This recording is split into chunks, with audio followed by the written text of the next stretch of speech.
Hello students, हम लोग पढ़ रहे थे भैया क्लास 10th फिजिक्स। उसमें बात हुई थी, अभी तक हम लोग पढ़े थे अवतल दर्पण द्वारा प्रतिबिंब का।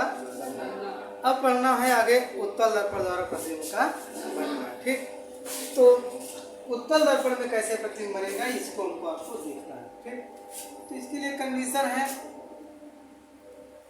जैसे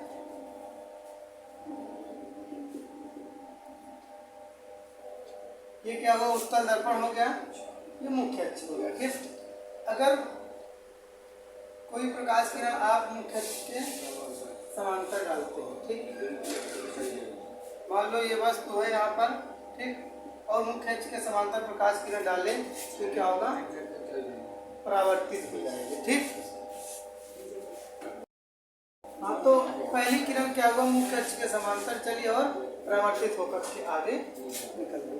इसको अगर पीछे की ओर बढ़ाएं तो ये ऐसा लग रहा है कि किसी बिंदु से ये होकर आगे की ओर बढ़ रही है।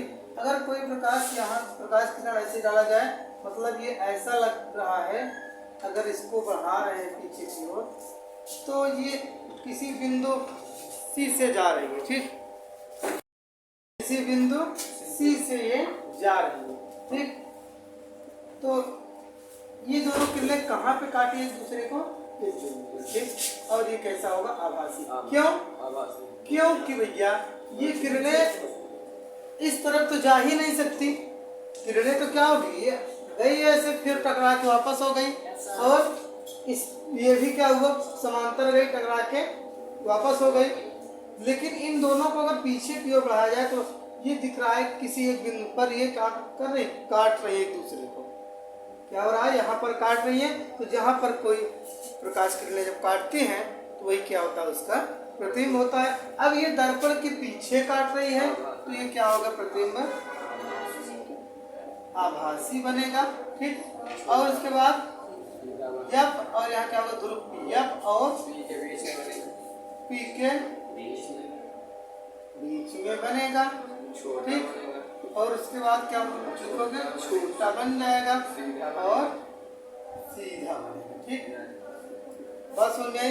मतलब कि अगर इसमें किसी भी स्थिति में आप कहीं भी वस्तु को रखते हो, इसमें ये नहीं कि आप यहाँ रखोगे तो कहीं और बनेगा और यहाँ रखोगे कहीं और बनेगा, चाहे जहाँ आप यहाँ से यहाँ तक लेकर कहीं पर भी रखो, लेकिन जो प्रतिबिंब होगा पी और एफ के बीच में ही बनेगा, पी और एफ के बीच में ही बनेगा। ठीक, एक कंडीशन आ जाती है, वो क्या कंडीशन है, थोड़ा ध्यान समझिएगा।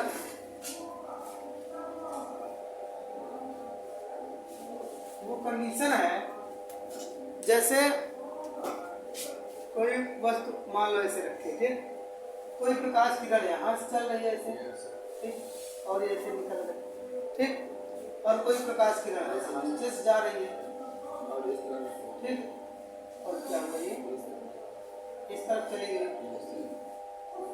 तो अगर इन दोनों को बढ़ाया जाएगा, ये दोनों ऐसा लगे किसी एक बिंदु से आ रही है और यही पर ये दोनों क्या होंगे, एक दूसरे को काटेंगे। वो बिंदु कौन सा होगा, वो बिंदु होगा यह। क्यों? क्योंकि समांतर अगर जाएगी तो परावर्तन पश्चात मुख्य फोकस एफ से आती हुई प्रतीत होगी, समांतर जाएगी तो मुख्य फोकस एफ से आती हुई प्रतीत होगी। बात समझ में आई कि नहीं? तो जहाँ पर ये काट रही है, यही बिंदु एफ पर काट रही है, इसका बहुत ही छोटा प्रतिबिंब और एकदम बिंदु रूप का बनेगा। ठीक, बिंदु रूप का बनेगा। ये जो छोटा सा आपको डॉट दिख रहा है, यही क्या है, इस वस्तु का प्रतिबिंब है। मतलब आप क्या लिखोगे, एफ पर बनेगा, एफ पर बनेगा और बहुत छोटा, बहुत छोटा, मतलब ब्रैकेट में आप लिख लोगे बिंदु रूप। बिंदु रूप का मतलब बिंदु के जैसा। ठीक, यार आपको दिख नहीं रहा है, क्या लिख रहे हैं, बिंदु रूप। ठीक, बिंदु के जैसा। और पीछे की ओर है तो क्या होगा, आभासी होगा, सीधा होगा। ठीक, तो इस तरह से क्या होगा, इसकी दो कंडीशंस हैं। बात समझ में आई कि नहीं? किसी कोई दिक्कत नहीं होनी चाहिए। तो इसमें मेन यही वाला है, मेन यही है आप कहीं भी इधर रखोगे प्रतिबिंब पी और एफ के बीच ही बनेगा। अगर बस मान लो ऐसा रखा है तो क्या होगा, ऊपर से कुछ किरणें निकली, नीचे से निकली, ठीक, तो ये क्या होंगी, समांतर चलेंगी और परावर्तन पश्चात ऐसा लगेगा कि एफ पर काट रही है, जहां पर इसका बिंदु रूप मतलब बिंदु के जैसा प्रतिबिंब बनेगा। बात समझ में आई? किसी कोई दिक्कत नहीं होनी चाहिए। तो इसको आप बनाएं, फिर उसके बाद आगे बढ़ें।